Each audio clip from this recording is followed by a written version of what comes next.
안녕하십니까. 행복한 아침 이재용입니다. 안녕하세요. 정예인입니다. 오늘은 9월 15일 목요일이고요. 오늘부터 역사 속 탐방을 한번 가는 코너를 마련해 놨습니다. 9월 15일, 1950년 9월 15일은 인천 상륙작전이 있었습니다. 그 역사 속에 오늘을 한번 재조명해 보도록 하겠고요. 오늘 요리 있죠. 면역력 쑥쑥 높여주는 대파 활용 요리 준비해 놨습니다. 기대해 주십시오. 네, 그럼 가장 먼저 오늘 날씨부터 살펴보도록 하겠습니다. 박소연 기상캐스터.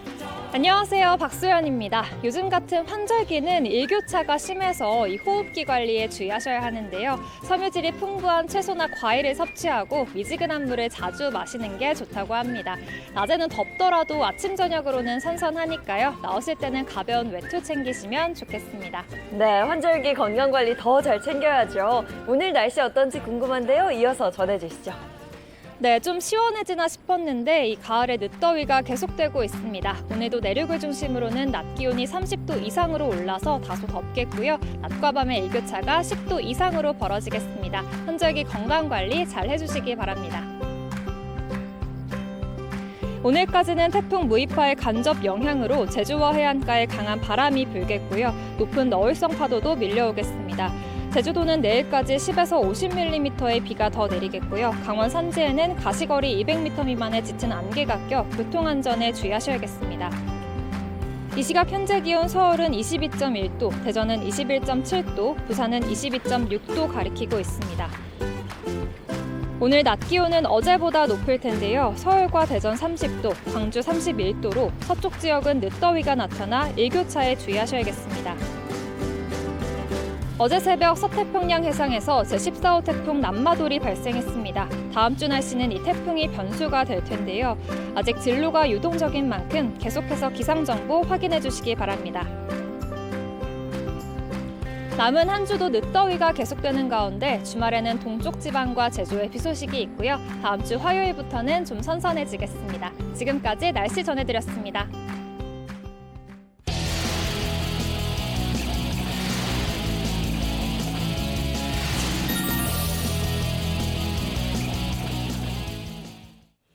네, 화제 이슈를 발빠르게 전해드리는 모닝 브리핑 순서입니다. 최영일 시사평론가와 함께합니다. 어서 오세요. 안녕하세요. 네, 첫 번째 이슈부터 전해주시죠. 예, 이게 50대 여배우 네. 불륜남에게 억대 소송. 야, 이게 무슨 일인가 싶을 거예요. 이게 네. 13일에 한 매체를 통해서 전해졌습니다. 50대 여배우가 한 2020년 이 골프클럽에서 한 남성을 만나게 됐고 2달 후부터 교제가 시작됐다는 거예요. 네. 문제는 두 사람 다 결혼한 유부남, 유부녀였던 겁니다. 그러니까 불륜 상황이었는데 이게 한 2년 가까이 교제가 이루어지다가 최근에 이 남성으로부터 여배우가 1억 1,160만 원을 돌려달라 이런 약정금 청구 소송을 당한 거예요. 네. 그러면서 이제 일이 커지게 됐습니다. 불륜 관계를 2년간 유지를 해왔는데 어쩌다가 소송을 하게 됐을까요? 2년 동안 불륜이 이어지다가 이 남성의 주장입니다. 그러니까 여배우 쪽에서 먼저 우리 결혼을 하자. 결혼하려면 이혼을 해야 되잖아요. 네. 그래서 이 남성은 올해 4월에 이혼을 했어요. 그러면서 그러면서 이 결혼을 이야기하면서 결혼을 전제로 생활비라든가 뭐 골프 비용 등등 여러 가지 명목의 금품 제공을 했는데 이 자신은 이혼을 했는데 이 여성이 동생을 통해서 결별 통보를 했다는 거예요. 네. 그러니까 이 남성은 화가 난 상태에서 그렇다면 지금까지 2년 동안 우리가 쓴 돈이 한 4억 정도 되는데 네. 이 중에 이제 이 여성에게 받을 돈은 1억 1,160만 원으로 특정을 하고 민사소송입니다. 약정금 청구 소송을 내게 됐는데 문제는 그 다음에 이 소를 취하해달라고 여배우가 찾아와서 흉기를 휘둘렀다는 거예요. 그래서 특수협박으로 또 이 고소가 들어갔는데 이건 또 형사입니다. 그 일이 커지게 됐다라는 말씀이 이 대목이고요. 네. 이 남성 쪽에서는 뭐 억울함을 호소하면서 당한 것은 나다. 네. 다음 주에 기자회견을 열겠다라고 이야기를 해서 네. 아직 이 여배우의 이제 뭐 신원은 특정되지 않았는데 예. 다음 주 이후에 또 일이 커지지 않겠는가 걱정이 되네요. 이번 사건은 뭐 계속 이어지겠네요. 네, 네. 그럴 것 봐야 같습니다. 되겠습니다. 네. 자, 다음 이슈 가겠습니다. 네, 대통령 제2집무실 합동 추진단이 발족했습니다. 사실은 이게 대통령 제2집무실을 세종시에 만드는 건 네. 계속 나왔던 얘기예요. 역대 정부에서도. 그런데 이게 윤석열 대통령의 공약에 들어있고 그리고 추진 과제에도 포함이 돼 있는 겁니다. 그래서 어제 이 합동추진단이 발족하면서 본격적으로 세종시에 제2집무실을 만들기 위한 작업이 시작됐습니다. 네. 네, 합동추진단 발족식 후에 첫 회의인 걸로 알고 있는데요. 네네. 어떤 논의들이 이루어졌어요? 예, 첫 회의가 이게 범부처예요. 이 관여된 부처가 많습니다. 우선은 이 행복청이 있습니다. 우리나라에. 행복청에 최임락 처장이 중추가 되고요. 그 외에 국토교통부도 참여하고 행정안전부도 참여합니다. 그래서 범부처 합동추진단이 말씀하신 대로 어제 발족식을 하고 첫 회의를 한 거고요. 네. 할 일이 산적해 있습니다. 그래서 기본 계획을 수립해야 됩니다. 그럼 제2대통령 집무실의 기능은 뭐냐? 또 입지는 어디냐? 규모는 어느 정도냐? 또 예산 문제도 걸려 있죠. 그래서 이제 이 우선 중요한 것이 전문가 자문단을 구성하고 또 국민들의 의견을 수렴하고 네. 구체적인 계획을 수립해서 이제 앞으로 이 제2집무실이 잘 만들어지고 작동할 수 있도록 준비하는 모든 역할을 맡게 됐습니다. 어쨌든 말은 계속 있었는데 지지부진하다가 시동이 걸린 건데 네. 완공 계획까지는 아직 안 나와 있는 건가요? 그러니까 이 계획이 이제 네. 올해 내로 수립이 돼야 되는데 수립이. 구체적인 이제 세부 계획은 올해 용역 발주도 하고 네. 연구 용역이요. 거기에 대한 또 검토도 하고 수정도 하고 하면 내년 상반기 정도에 최종 계획이 수립될 것 같아요. 그럼 그 다음에 아까 말씀드린 대로 입지도 선정하고 네. 그 다음에 이제 설계에 따라서 건설을 시작하고 하면 이게 완공되는 건 2027년경이에요. 27년. 네네. 네. 그러면 끝나는데? 그래서 윤석열 대통령이 2027년 5월까지가 임기라 그러니까.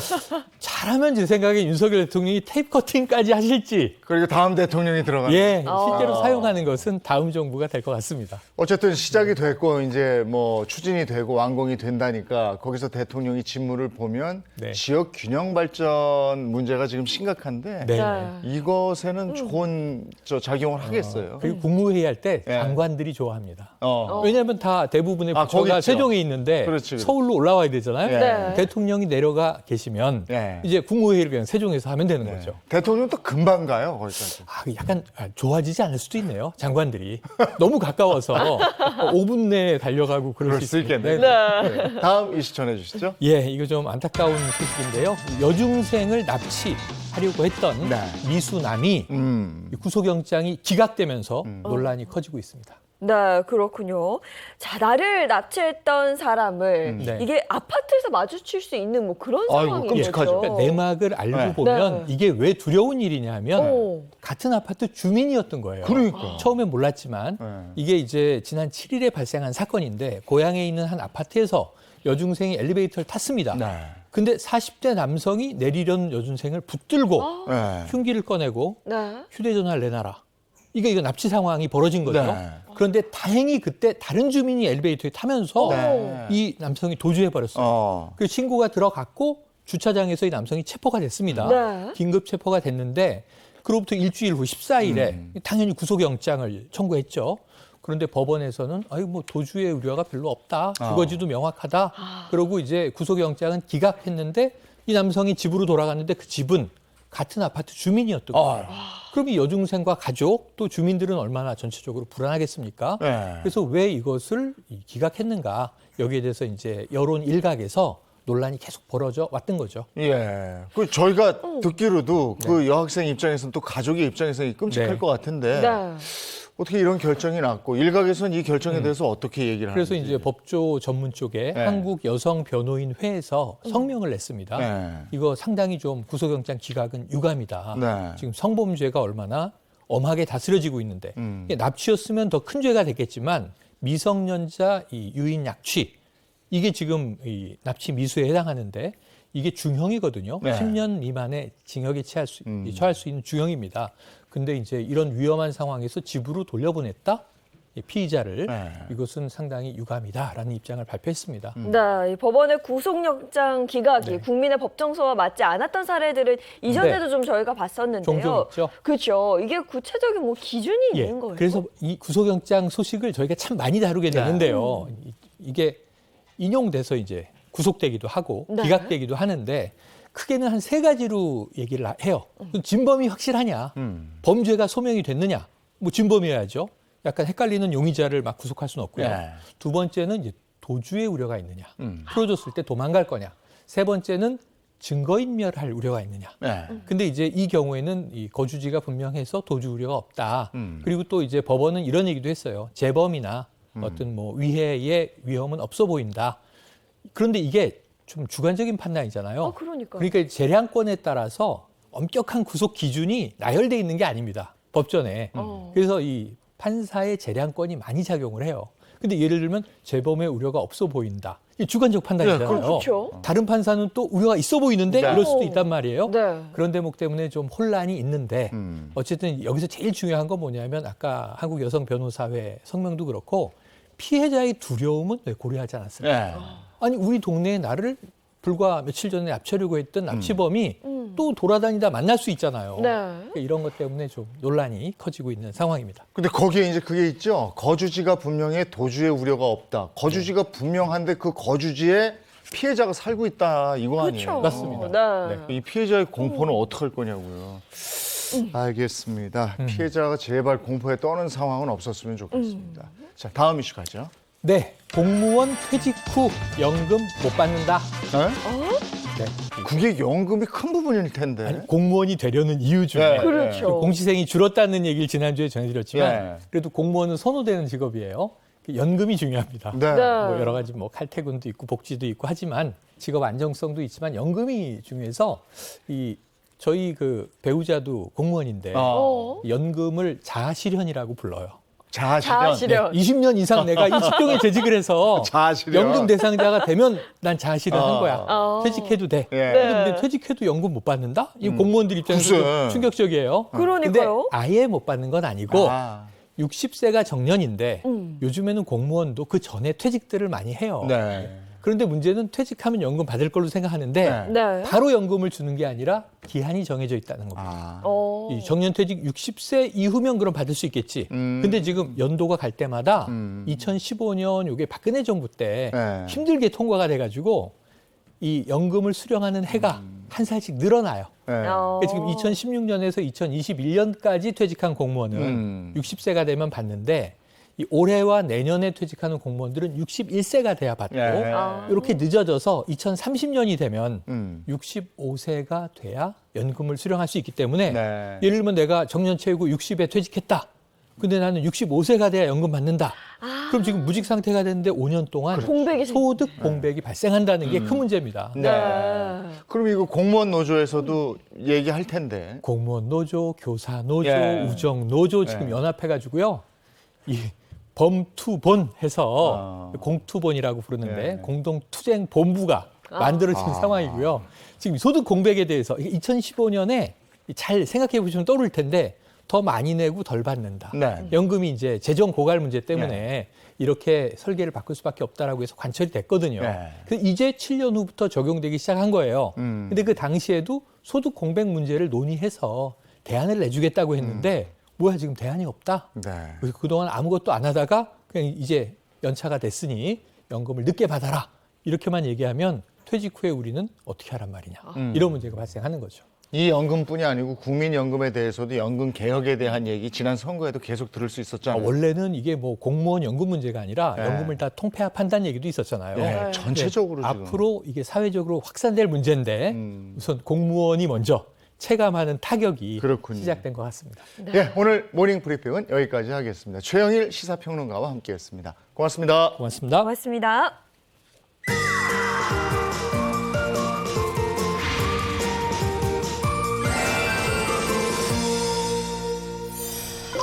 네, 오늘은 대한민국의 아름다운 풍경과 함께 그곳에 살아가는 사람들의 모습을 볼 수 있는 떴다 우리 동네인데 오늘이 떴다 우리 동네의 마지막 시간이에요. 네, 너무 아쉽습니다. 떴다 우리 동네 오늘 마지막 시간은요. 달콤한 과일 향이 가득한 고장 충북 영동으로 떠났다고 합니다. 화면으로 함께 만나보시죠.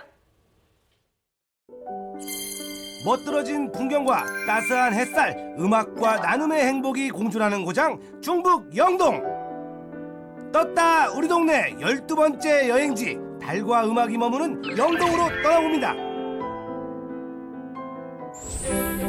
포도 넝쿨이 가득한 이곳 행복한 아침 떴다 우리 동네 시청자 여러분 반갑습니다. 국민 아들내미 김민기. 국민 딸내미 한윤서입니다. 아우 윤서 씨, 우리가 네. 또 이제 달과 음악이 머무는 고장 중북 영동에 왔습니다. 근데 윤서 씨, 오자마자 무슨 냄새 나지 않나요? 민기 씨 심장 타는 냄새 나는데요? 이 안에 홍유나 있다? 바로 이 중북 영동이 포도의 고장입니다. 아, 그래서 담내가 막 났구나. 네. 그러면 빨리 먹을게요. 아니. 왜요, 지금 왜요? 드시면 안 돼요. 왜요? 네. 촬영 날짜를 기준으로 정확히 15일 후에 수확이 진행된다고 합니다. 그러니까 지금 드시면 안 돼요. 일교차가 크고 강수량이 적어 당도가 높은 영동의 포도는 가을과 함께 익어갑니다. 포도향 가득한 충북 영동에서 가장 먼저 발길이 닿은 곳은 보는 순간 감탄이 절로 나오는 풍경을 자랑하는 원류봉입니다.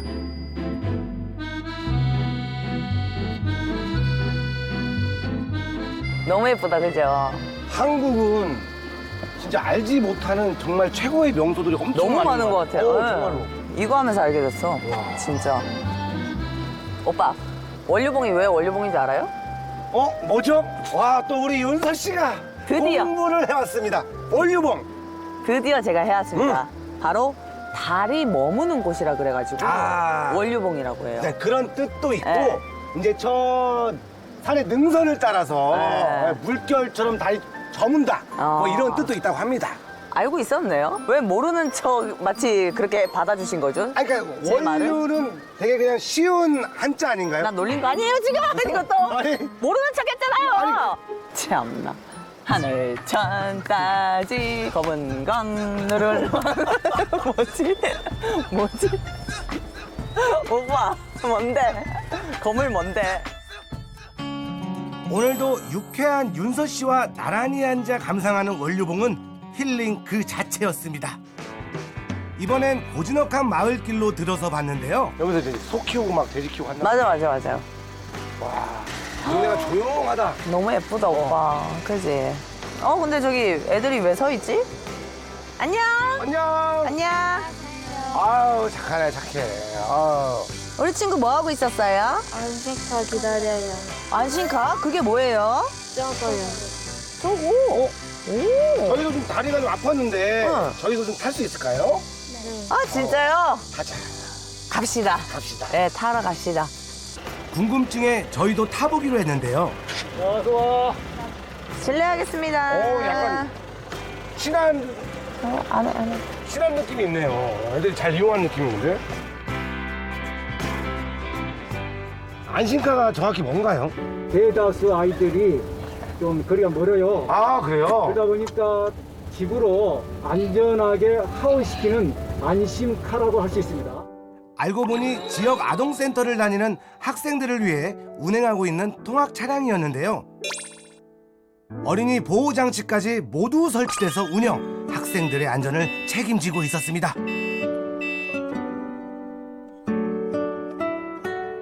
우리 친구들 안심카 타니까 어때요? 좋아요. 어떻게 좋아해요? 걸어 다니니까 불편했어요. 밤에 2차가 있으니까 든든해. 이야, 무섭지 않으니까 네. 보디가드처럼 우리 친구도 지켜줬네요. 우리 안심카가. 교통수단이 자유롭지 못한 시골 마을에 선물처럼 찾아온 안심카는 지역 아동들이 늦도록 공부하고 마음껏 놀 수 있도록 도와주고 있었는데요.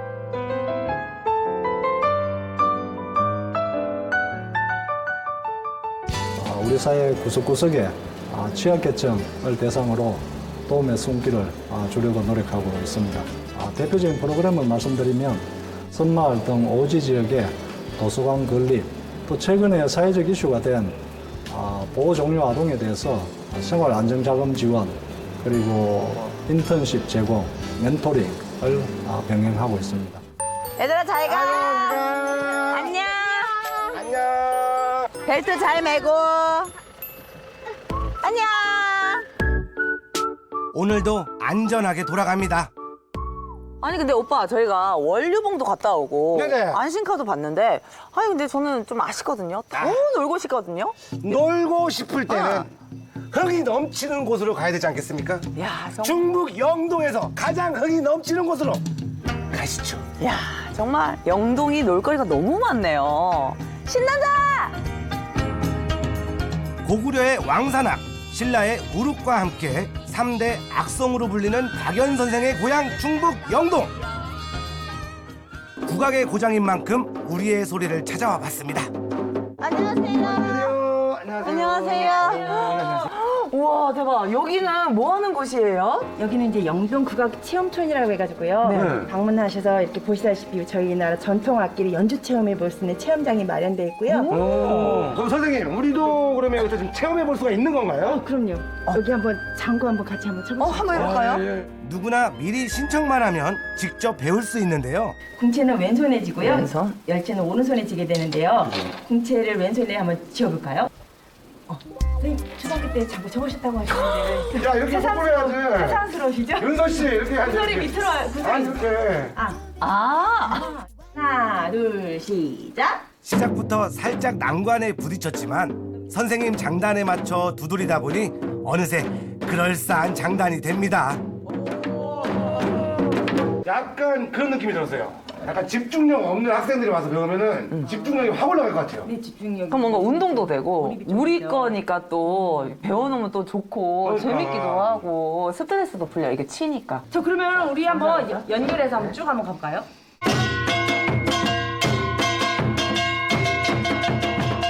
휘몰이 장단 신나지 않습니까?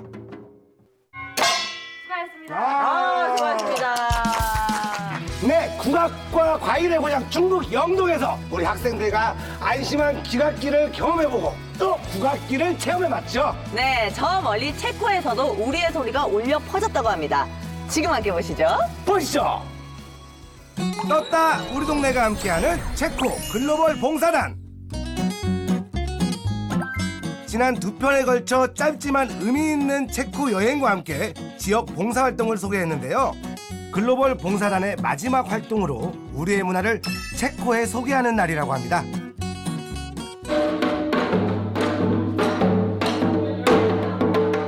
제가 2가지 정도를 준비했는데 하나는 한국의 흥을 보여드릴 거고 그 다음에 2번째로 한국의 한이라는 그런 서정적인 정서를 보여드릴 예정입니다. 사람들이 보면서 같이 신나하고 흥겨워하면 좋겠습니다.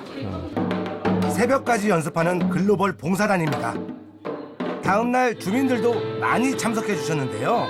한국을 대표해서 이렇게 많은 분들 앞에서 공연을 함으로써 체코인 여러분들과 문화 교류를 하게 되어서 굉장히 기쁩니다. 가장 먼저 선보인 공연은 우리의 무술, 태권도의 품새. 이어서 신나는 장구가락까지 낯선 장단이지만 우리의 흥만큼은 잘 전달된 것 같죠? 이번 문화교류의 마무리는 가야금과 소금의 연주에 맞춘 전통춤이었는데요. 단아한 소리와 자태에 마음까지 훈훈해지는 느낌입니다.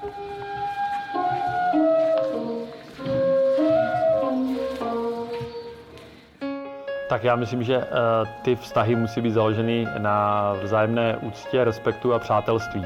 Zkrátka to, co KHNP městu Třebíč dokazuje dlouhodobě, takhle by to nějak mělo být. My si toho moc vážíme a pevně věřím, že tomu do budoucna tak bude. 일주일간 체코 트레비치에서 펼친 저희 대학생들의 봉사활동 잘 보셨나요? 짧지만 뜻깊은 일주였기 때문에 행복한 아침에 이런 저희의 모습을 보여드릴 수 있어서 더욱 기뻤습니다. 네, 행복한 아침 시청자 여러분들께도 저희가 인사를 드릴 수 있어서 너무 기뻤고요. 떴다 우리 동네 번외편 이야기는 여기서 마치도록 하겠습니다.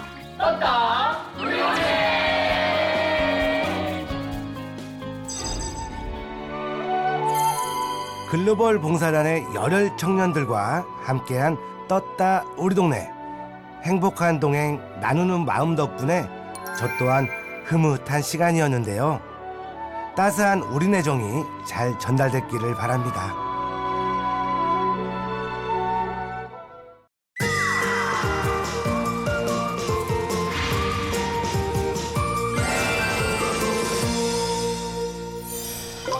네, 오늘부터 새롭게 시작하는 코너가 있습니다. 역사 속의 오늘을 되짚어보고 그 역사 속에 들어가서 얘기 나누는 시간입니다. 오늘의 역사 개그맨 정철규 씨와 함께합니다. 어서 오세요. 네, 안녕하세요. 네. 오늘의 역사 굉장히 기대감을 갖고 시작해봅니다. 개그맨 랑카랑카 브라랑카 정철입니다. 반갑습니다. 반갑습니다. 네, 그리고 오늘의 역사를 알기 쉽게 소개해 주실 전문가 선생님 모셨죠. 역사학자 이익주 교수입니다. 어서 오세요. 네, 안녕하세요. 이익주입니다. 오늘부터 오늘의 역사를 여러분과 함께 쉽고 재밌게 이야기해볼 생각입니다. 많이 기대해 주시기 바랍니다. 기대됩니다, 진짜. 네. 저도 이제 다문화 전문 강사로 활동을 하잖아요. 네. 그러다 보면 역사에 대해서 공부를 좀 하는 경우가 많은데 그래서 관심이 많이 가요. 근데 우리 대부분의 사람들이 보면은 과거에 오늘 어떤 일이 있었는지에 대해서는 뭐 잘 모르잖아요. 네. 근데 매주 과거에 오늘 어떤 일이 있었는지 이걸 공부를 한다 그러니까 와, 벌써부터 학구열이 확 올라갑니다. 네. 네, 학구열 아닙니다. 호기심. 호기심. 네, 공부하지 마시고 그냥 재밌게 들어주시면 재밌게. 되는데요. 네. 우리 역사 속에 1년이 365일밖에 안 되니까 하루에 굉장히 많은 일이 생겨요. 네. 자, 그 수많은 사건 가운데 가장 의미 있다고 생각하는 것 한 가지를 골라서 오늘 말씀드리도록 하겠습니다. 네. 그럼 그 첫 번째 사건부터 알아볼까요? 오늘은 1950년 9월 15일 인천 상륙작전이 시작된 날입니다. 와, 야. 9월 15일. 정말 오늘이네요. 네, 이 메가드 장군님. 이 라이방의 전설 아닙니까? 네, 정말 나이방이라 그랬어요. 특정 그 상표 이름인데 우리는 다 그걸 나이방이라 네. 그랬죠. 자, 메가더 장군의 얼굴이 떠오르는 그 인천 상륙 작전입니다. 그런데 9월 15일 인천 상륙 작전 이야기를 하려면 이야기가 좀 앞으로 가서 6월 15일부터 시작이 돼야 돼요. 이날 북한군의 기습적인 남침으로 우리가 서울을 빼앗기고 이제 전쟁이 시작되는데요. 네. 혹시 전쟁 시작하고 며칠 만에 서울을 빼앗겼는지 혹시 아세요? 거의 한 3일 만에 아니에요? 3일 만에. 그래도 서울이 땅덩어리가 좀 있으니까 한 몇 주 걸리지 안에 않았을까요? 그냥 탱크 속도로 밀고 내려왔다고 맞아요. 그러더라고요. 몇 주는 아니었던 것 같아요. 네. 그냥 달려가도 3일이면은 충분할 것 같죠? 정말 3일 만에 서울을 빼앗깁니다. 와. 6월 25일 새벽에 시작했고 6월 27일 날 이승만 대통령을 비롯한 대한민국 정부가 서울을 포기하고 남쪽으로 내려갔고요. 그 다음 날 새벽에 한강 철교가 폭파됩니다. 자, 이런 아주 다급한 상황이 있었는데요. 여기서 그치지 않고 북한군이 계속 남쪽으로 내려갑니다. 한국군 그리고 이제 유엔군이 저항을 제대로 해보지도 못하고 낙동강선까지 밀려나는데요. 네. 야, 저 파란색 저것만 남은 거예요? 네. 그렇죠. 저만큼 남은 거죠. 거의 전국을 다 빼앗긴 거죠. 네. 그래서 부산에 임시 수도를 정해놓고 낙동강에 방어선을 펼치고 결사항전을 벌입니다. 자, 이런 상황에서 이런 아주 절체절명의 상황에서 메가더 장군이 인천 상륙 작전을 구상했던 거죠. 전설의 그 작전. 드디어 나오네요. 네. 네. 메가더 장군 하면 어떤 모습이 떠오르세요? 저 옥수수 파이프. 그러니까. 라이방, 모자, 선글라스. 파이프. 네, 그 세 가지. 네. 그 세 가지가 실제로 그 전쟁 당시의 메가더 장군의 모습이죠. 근데 인물도 좋아요. 아니 근데 실제로도 저분 역할을 리암 니슨 그분이 하셨는데 닮으셨어요. 닮았어요, 정말. 네, 저분이 또 2차 대전의 영웅이잖아요. 네, 맞아요. 2차 대전의 영웅일 뿐 아니라 1차 세계대전에도 참전했던 정말 역전의 뭐라고 하죠? 명장이죠. 명장. 무려 1880년생이세요. 1880년이요? 네. 조상이죠, 그러니까 조상. 한국전에 참전했을 때 나이가 무려 70살. 그때면 보통 은퇴하지 않나요? 원수죠. 오성 장군 네. 있잖아. 은퇴했다가 복귀합니다. 그러니까 오성. 네. 그래서 1차 세계대전, 2차 세계대전, 한국의 6.25 전쟁, 20세기 전반의 중요한 전쟁에 모두 참전합니다. 자, 이분이 그때 일본에 있었거든요. 일본에 태평양 전쟁을 지휘했던 연합군 총사령관, 그리고 미 극동군 총사령관, 이렇게 있다가 전쟁이 일어났다는 소식을 듣고 바로 비행기를 타고 한국으로 와요. 그것이 6월 29일의 일입니다. 그래서 수원 비행장에 내려서 이승만 대통령도 만나고 직접 한강을 시찰을 합니다.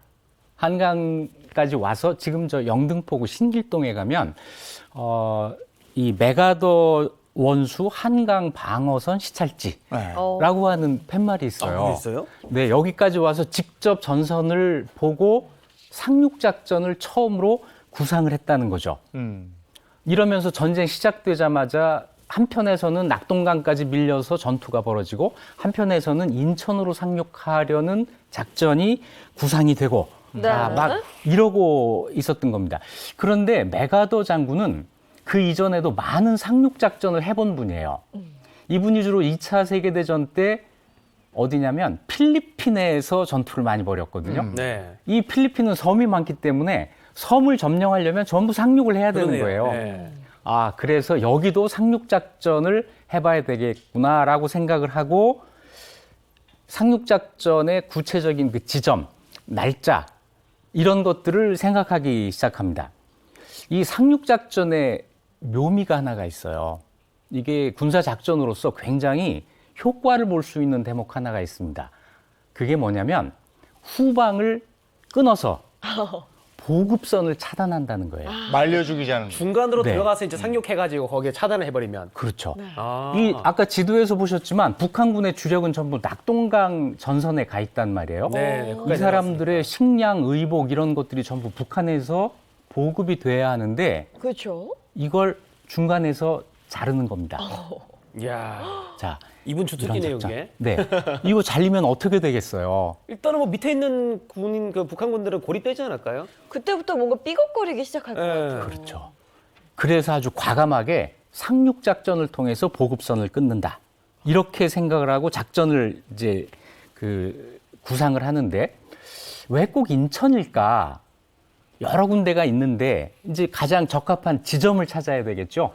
그래서 인천, 군산, 또 저쪽 원산 쪽, 네. 그다음에 주문진 여러 군데를 후보로 놓고 계속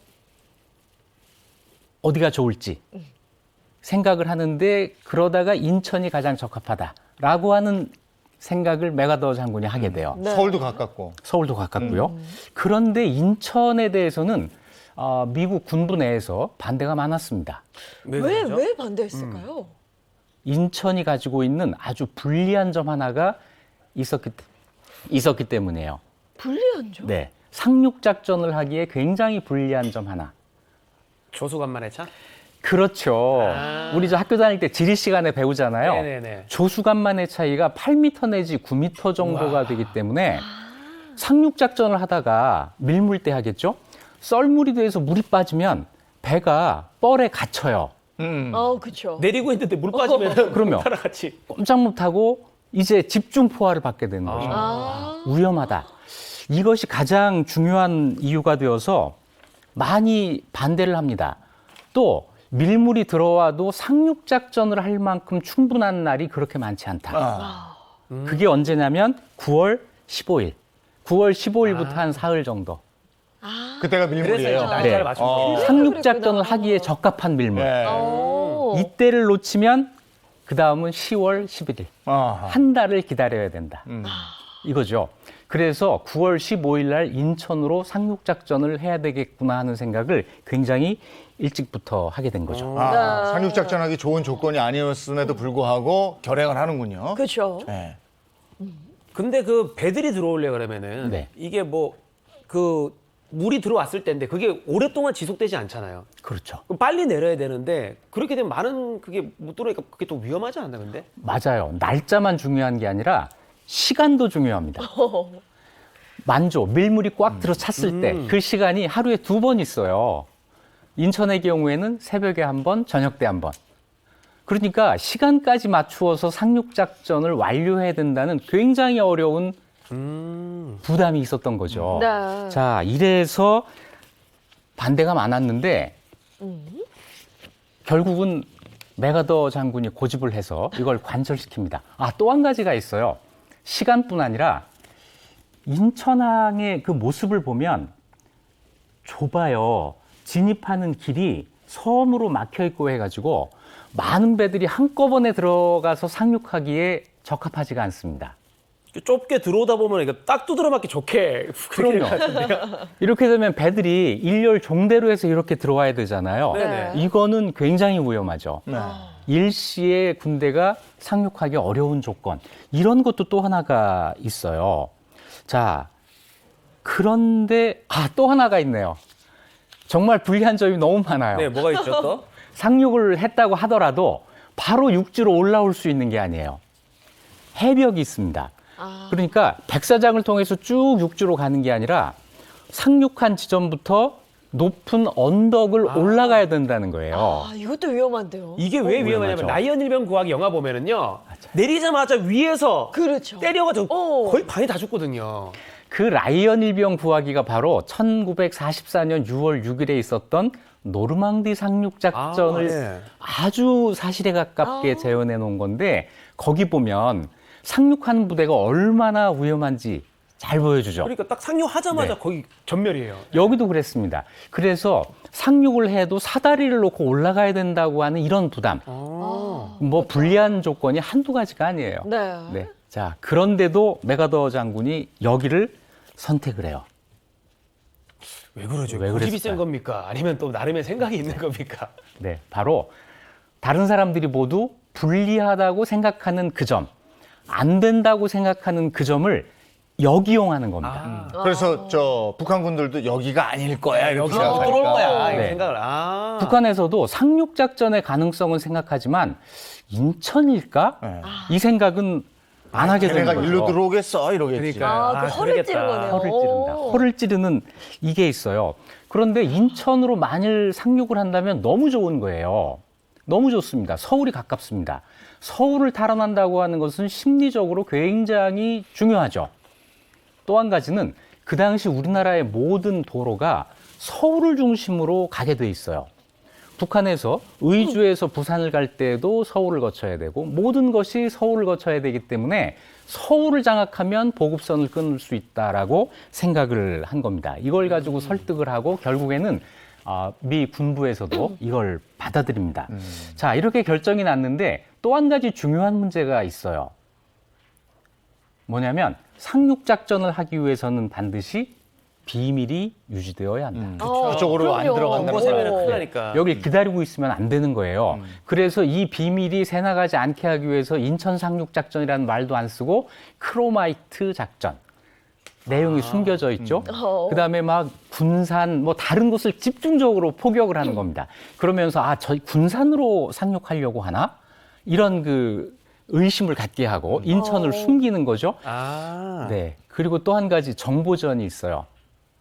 이 낙동강 전투의 최고 사령관이었던 워커 장군이 우리는 10월 들어서 총 진격을 할 것이다라는 발표를 합니다. 이게 왜 그걸 갖다 연기 뿌린다 그러잖아요. 왜? 안개를 안개 뿌린다. 왜? 이 워커 장군이 우리 그 전투화를 워커라고 그래요.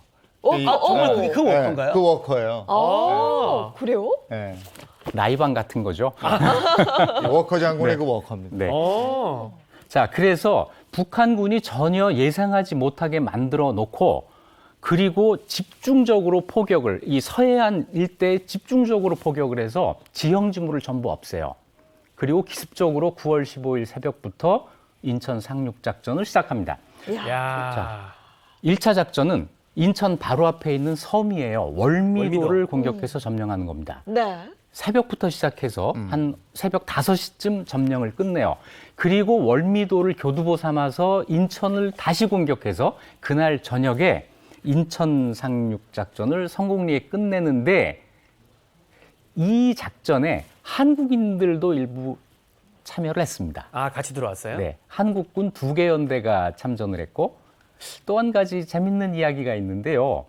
미군 중에 군인이 부족하니까 한국인들을 데려다가 훈련을 시켜서 미군에 그 소속시킨 사람들이 있었어요. 한 8,000명 정도 되는데 네네. 이 사람들이 요즘 카츄사라고 하죠. 카츄사. 네, 이 카츄사의 그 시초가 됩니다. 네.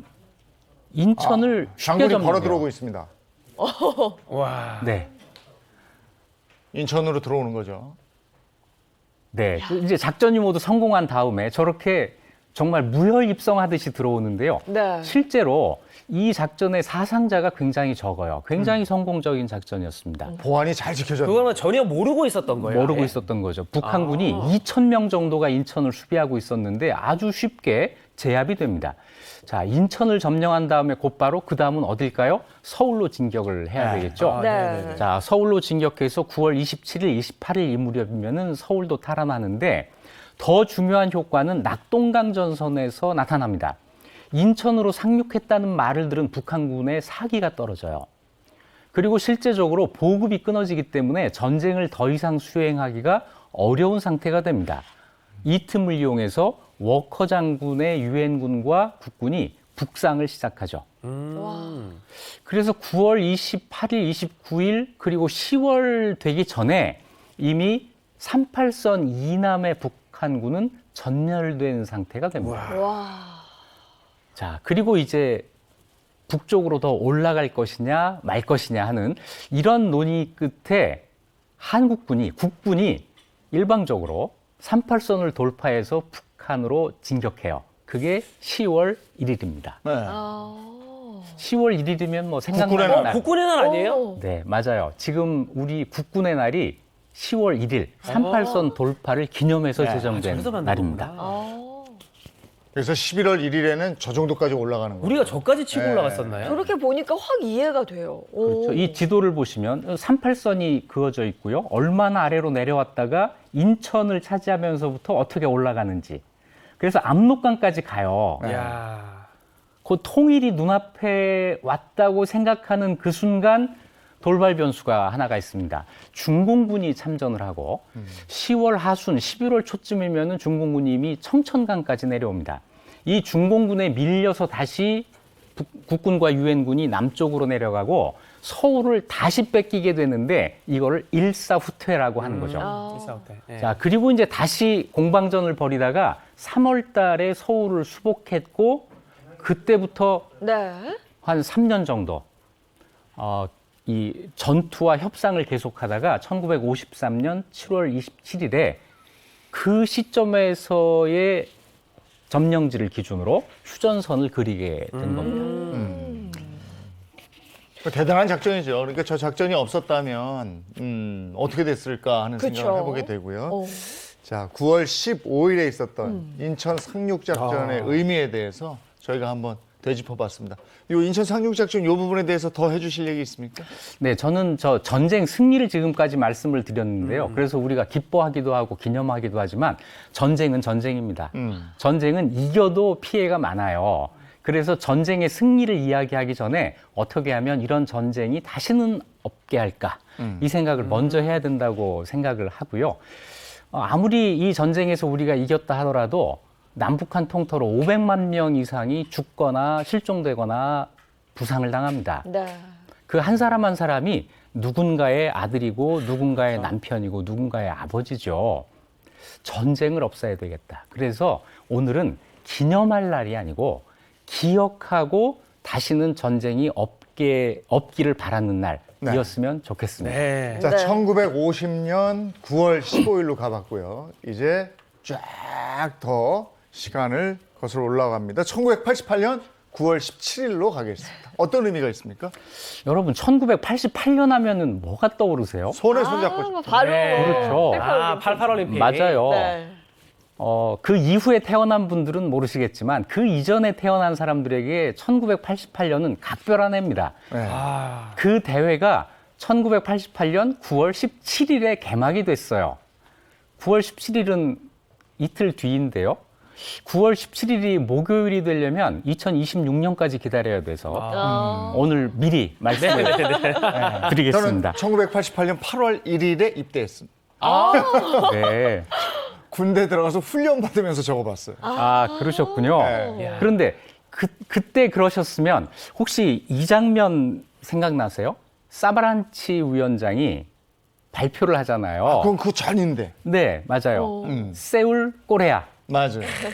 아우, 감동적인 순간이요. 네. 저는 이거 회자되는 장면에서 봤었는데 네, 그 네. 발음이 너무 시원해요. 느낌이 뭔가. 네. 예. 세울 코리아라고 이게 1981년에 맞아요. 이 대회 유치가 결정된 날입니다. 이게 전두환 정권 들어서고 얼마 되지 않았기 때문에 네. 더 기억나고 어. 야, 진짜로 올림픽 서울에서 하는 거야? 이런 얘기 했었죠. 네. 그때 후보지가 둘이었어요.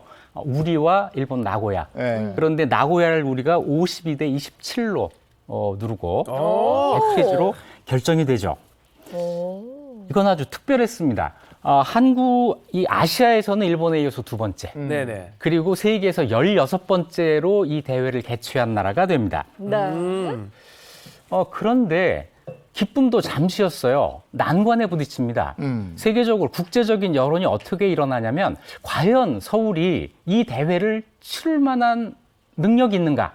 이런 의심이 생기기 시작하고 네. 그래서 다른 이야기들이 나오는 거예요. 어떤 이야기가 나오느냐면 92년으로 미루게 하고 좀 더 생각해 보자. 또는 자진 반납하게 하자. 또는 이참에 그리스 아테네로 고정을 하고 4년마다 돌아가는 것을 이제 끝내자. 이런 이야기까지 나오고.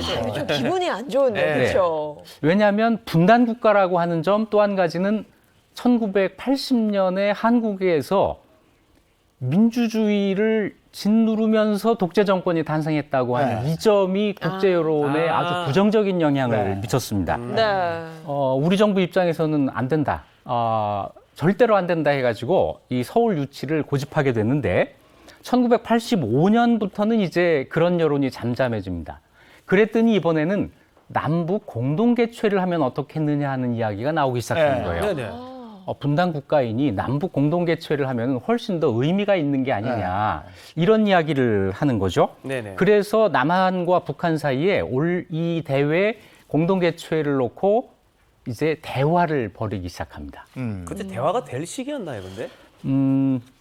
잘 안 되죠. 네. 왜냐하면 지금하고 또 다르게 1980년대는 남한과 북한의 사이가 굉장히 안 좋을 때예요. 그렇죠. 뭐 사건들이 많았잖아요. 네. 뭐. 사건도 많았고 이래서 대화를 하기는 하는데 진척이 되지를 않았습니다. 네.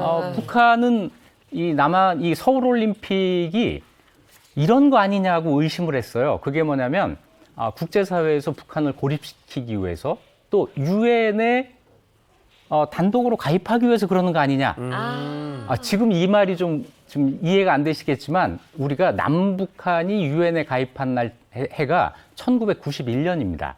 그러니까 이때까지만 해도 아직 우리가 유엔 회원국이 아니었어요. 자, 그래서 남북한이 대화는 하는데 진정성이 없는 이런 상태로 계속 유지되다가 결국에는 북한이 참가하지 않는 것으로 결정이 나게 됩니다. 네. 알았죠, 그때. 여러 우여곡절이 있었고 우여곡절 끝에 이렇게 스포츠 축제를 개최할 수 있게 됐던 거네요. 네.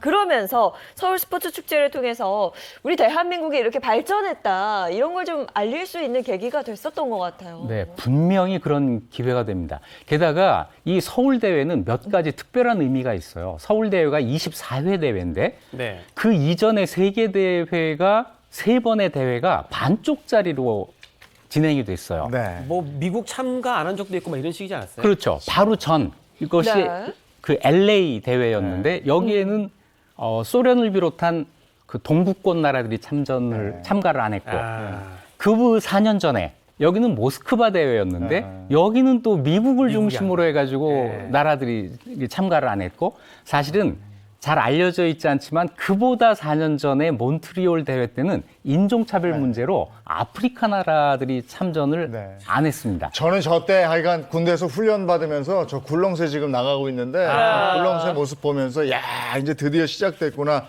이런 뿌듯했던 기억이 저 있습니다. 친구가 저보다 네. 한 살 어린 친구인데 저 경남 창원에서 그 자전거 바퀴 빼가지고 저거 진짜 많이 했어요. 나뭇가지로. 1988년 9월 17일 서울 네. 스포츠 축제가 있었고요. 그리고 또 2007년 9월 15일에는 유엔의 세계 민주주의의 날 제정이 있었습니다. 역사 속에 오늘은 그런 의미가 있었습니다. 고맙습니다. 고맙습니다. 감사합니다. September 15th, 00 hours. To contact with KLO and guide our fleet to the beach. Initiate Operation Chromite.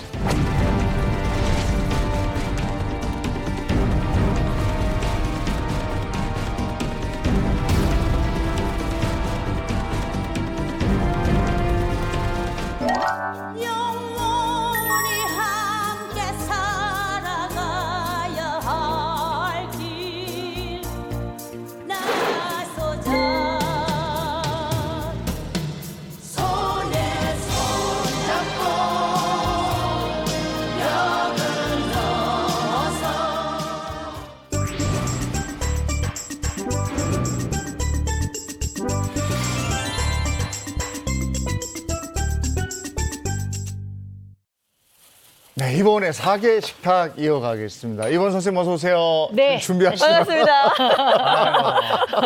저희가 네. 생방으로 진행하다 보니까 준비할 게 많습니다. 네. 중간에 영상을 틀어도 이렇게 계속 준비를 하고 계신 이봉 선생님, 네. 오늘 뭐 해주실 겁니까?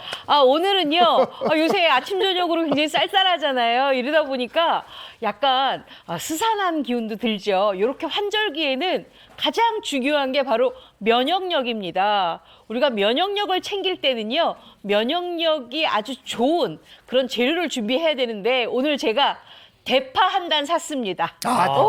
그걸로 되는 거예요? 의상도 지금 대파예요. 대파예요. 네, 맞추셨어요, 지금. 제가 오늘은요, 대파 한 단을 구입을 해서 네. 이거를 아주 알뜰하게 쓰는 활용 요리를 알려드릴 건데요.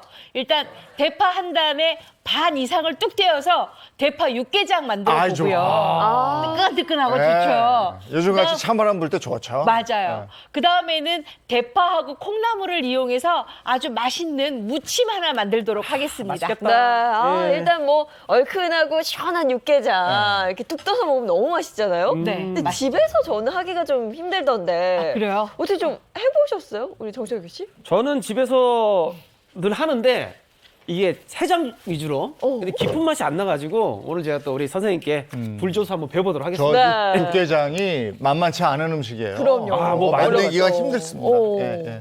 자, 그럼 본격적으로 한번 네. 시작해 볼까요? 네, 그럴게요. 제가 일단 요걸 좀 준비를 하고 시작을 할게요. 네네. 제가 오늘 육개장이다 보니까 준비할 게 좀 많습니다. 네네, 쌤. 자, 일단 제가 대파를 한 단 샀잖아요. 대파 한 단 사면 보통 한 7대에서 8대, 9대 정도 이렇게 긴 대파인데요.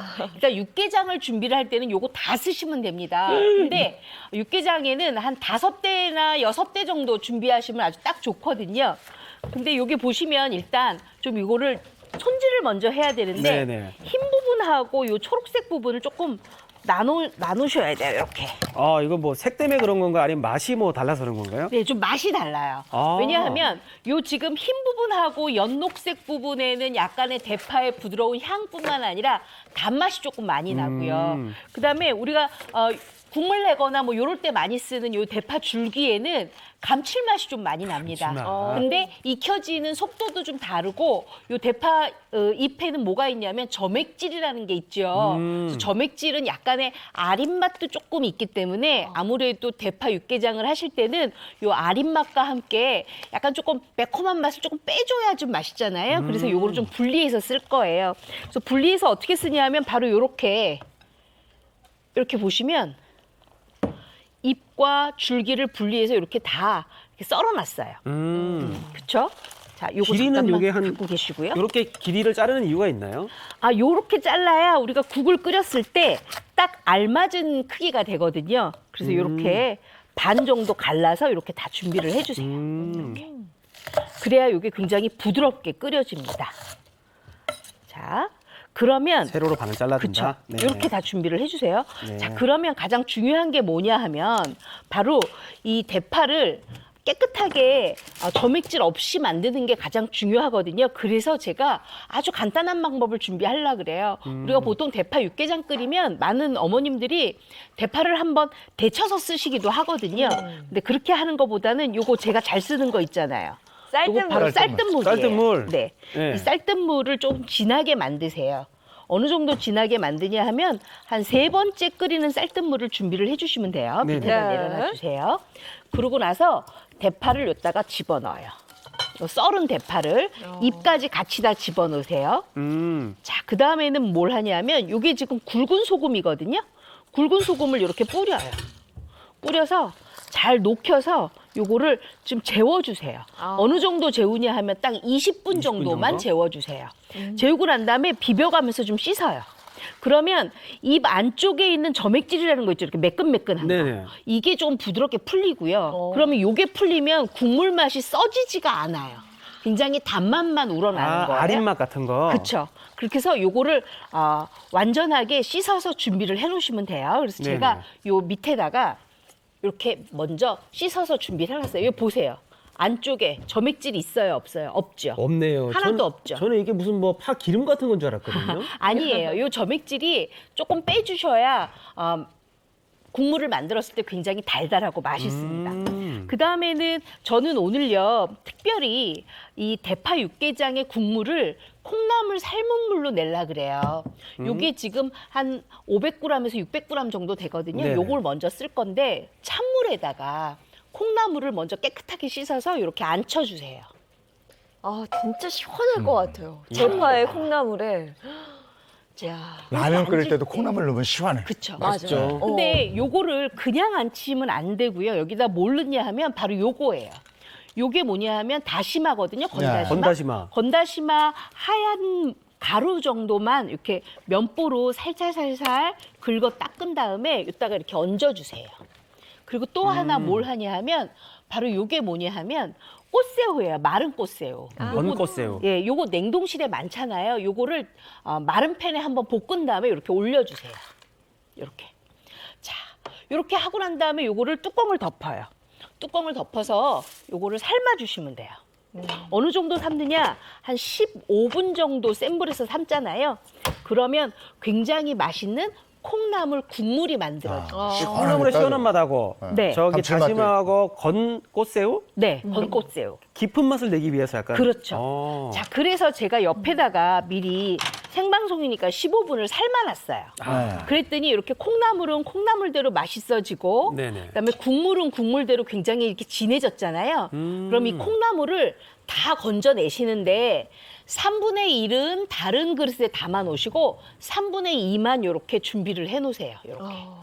왜냐하면 제가 이 콩나물 한번 삶아가지고 3분의 2는 국 끓여 먹을 거고요. 네. 3분의 1은 무쳐 먹을 거예요. 아. 일석이조잖아요. 네. 요리 한번 하면서 양쪽으로 다. 그렇죠. 그리고 요 건다시마 있죠?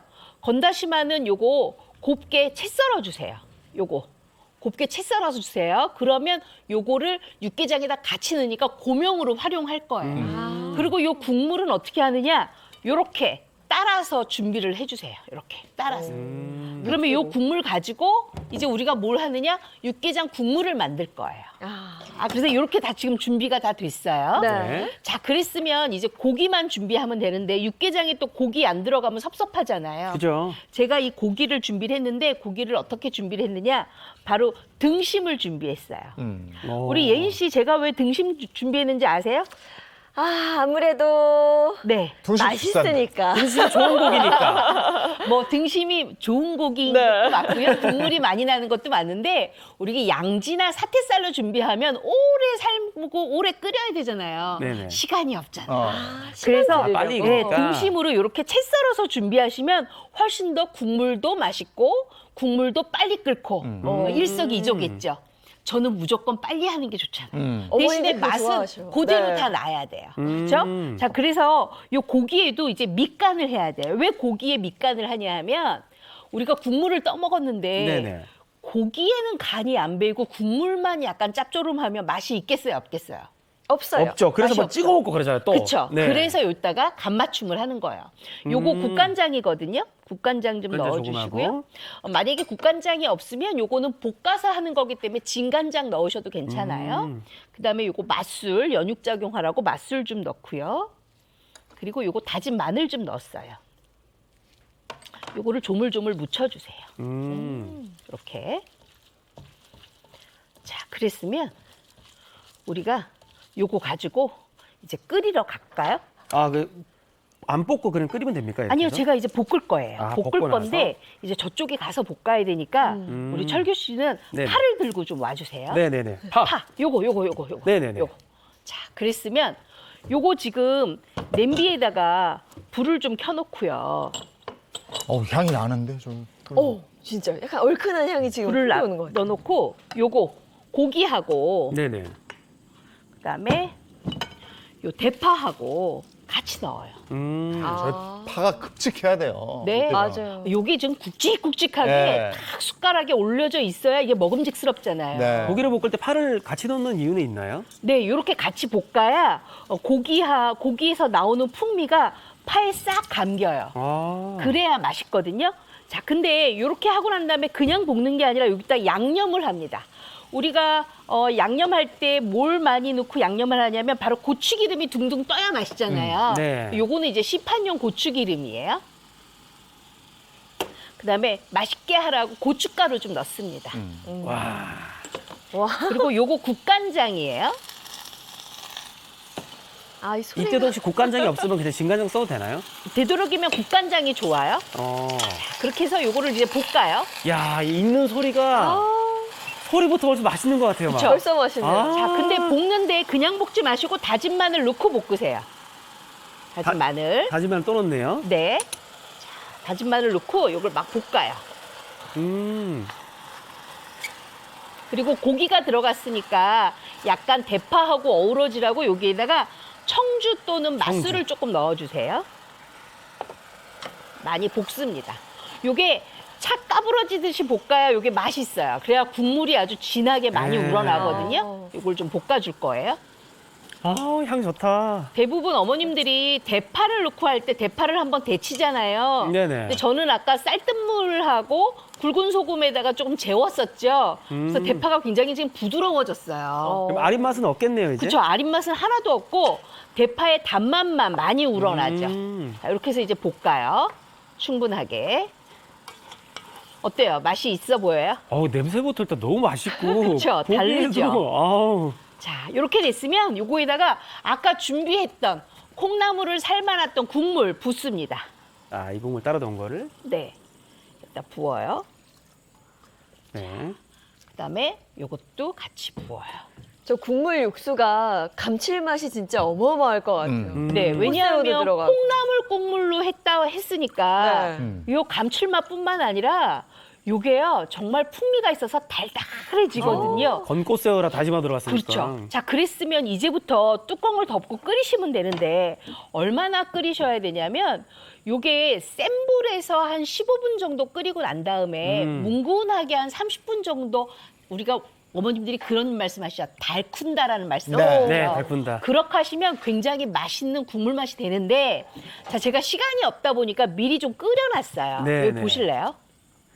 아, 이거 이제 끓이면 이렇게 되는 거네요. 네, 끓이면 이렇게 돼요. 어머, 위에 고추기름 뜬 거 봐. 향이 지금 나고 있었던 이야. 너무 맛있죠? 근데 네. 여기에 한 가지 안 들어간 게 있어요. 뭐가 안 들어갔을까요? 고사리 안 들어간 것 같아요. 고사리? 네. 아니죠. 아까 우리가 콩나물 국물만 넣지 콩나물 건더기는 아직 안 넣었어요. 그러네요. 여기, 예. 콩나물 건더기는 삶아놨기 때문에 이제 넣습니다.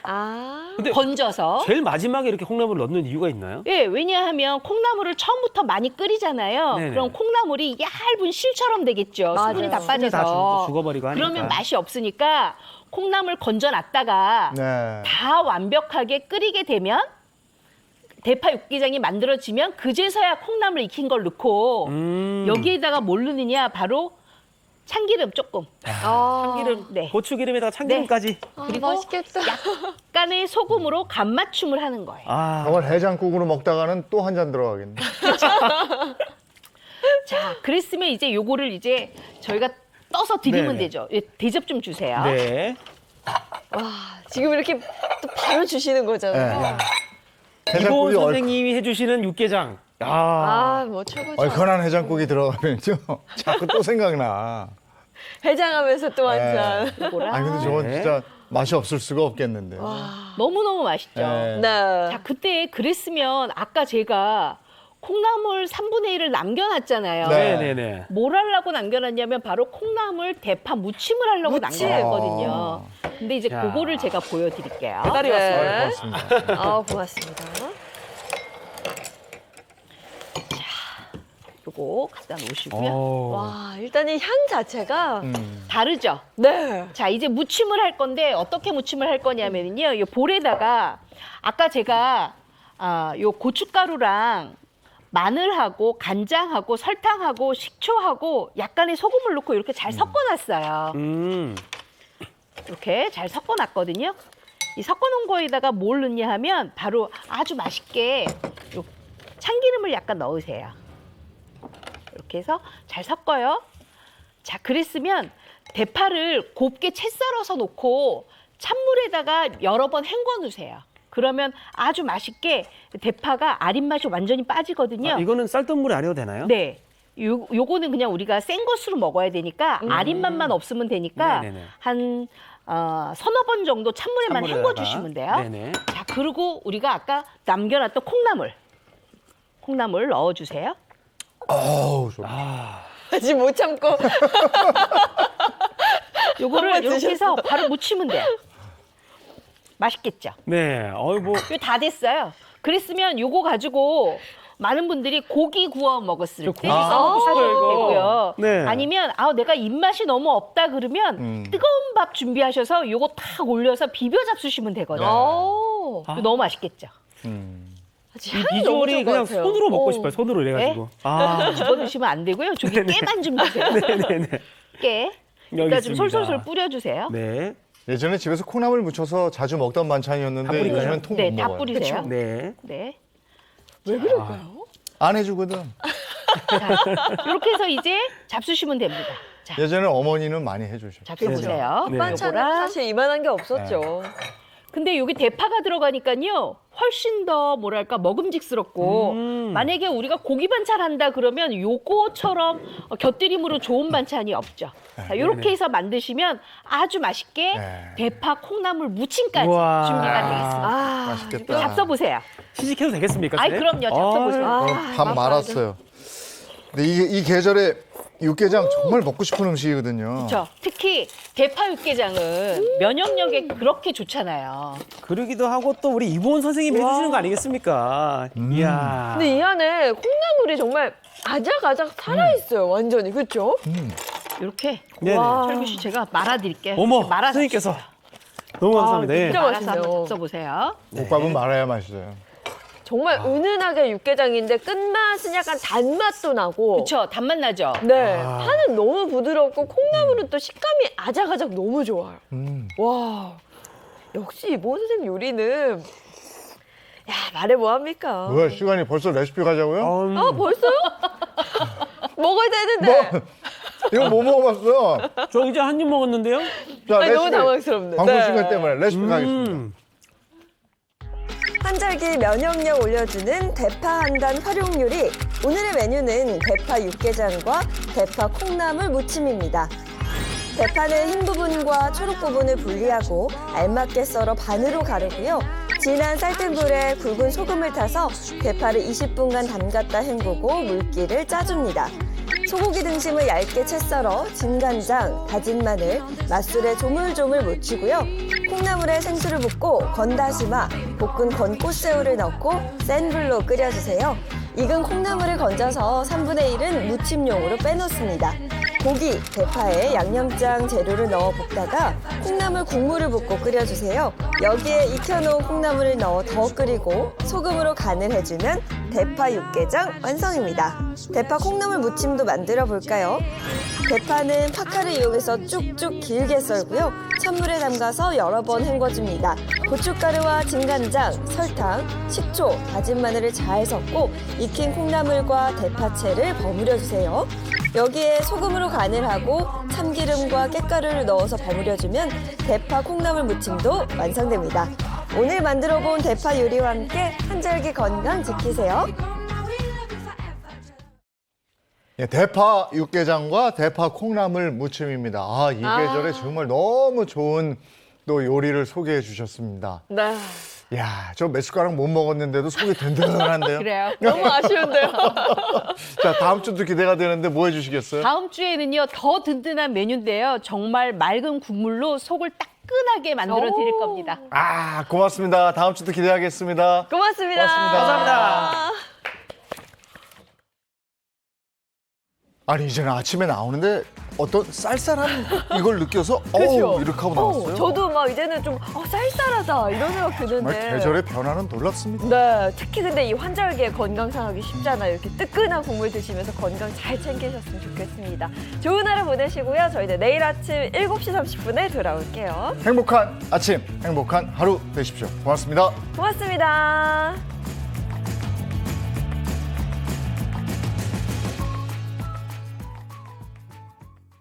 채널 A